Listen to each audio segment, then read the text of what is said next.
O ciclo de pecado, escravidão, arrependimento, libertação, bênção e pecado continuava acontecendo na história de Israel.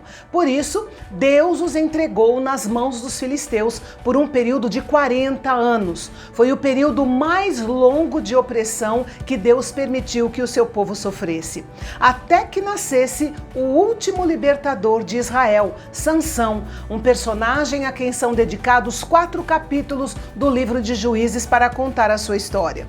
Você está no canal Bendito e nós vamos relembrar a história desse juiz de Israel, cujo comportamento é uma charada envolta em um mistério dentro de um enigma. Vem comigo!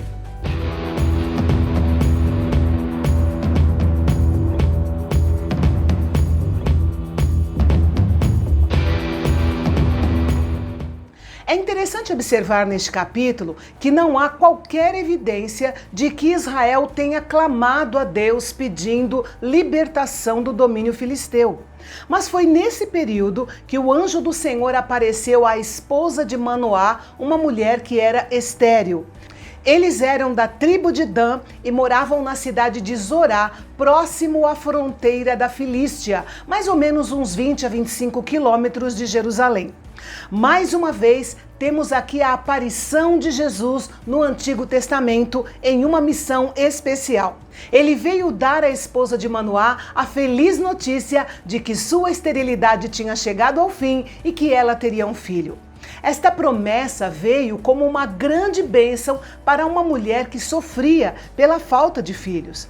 O anjo do Senhor lhe disse que ela deveria ter certos cuidados com o menino, porque ele seria nazireu de Deus.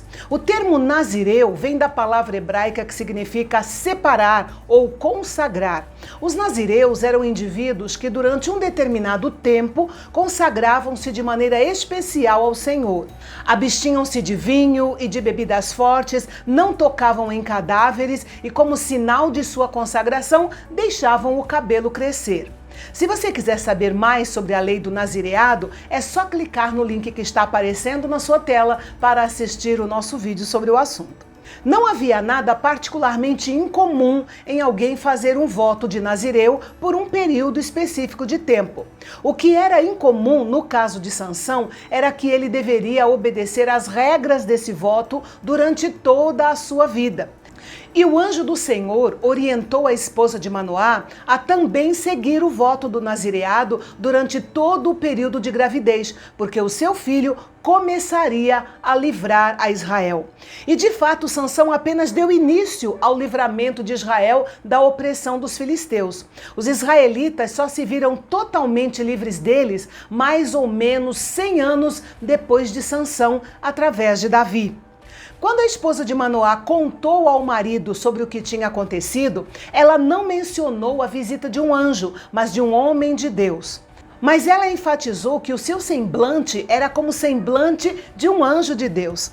O fato de ela não ter perguntado nada sobre ele mostra o profundo impacto que aquele encontro teve sobre ela.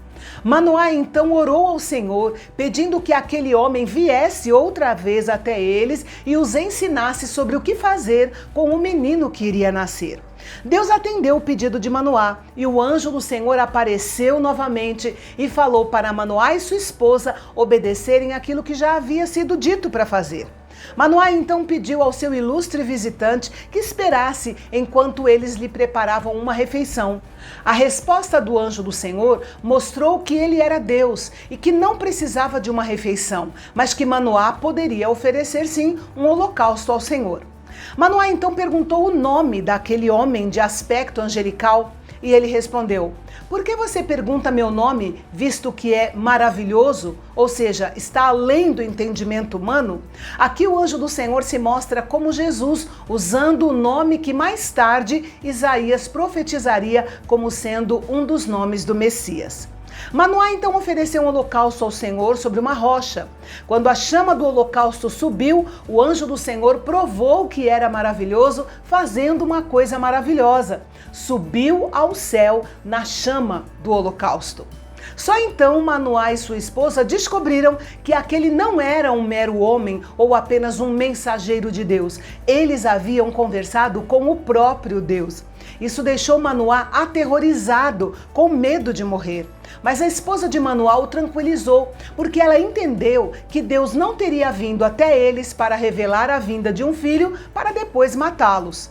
Ela foi uma fonte inestimável de encorajamento para a fé de Manoá. Ela não o criticou. Aliás, nós nunca poderemos fortalecer a fé de alguém na base da crítica. Este foi um belo exemplo que a esposa de Manoá nos deixou.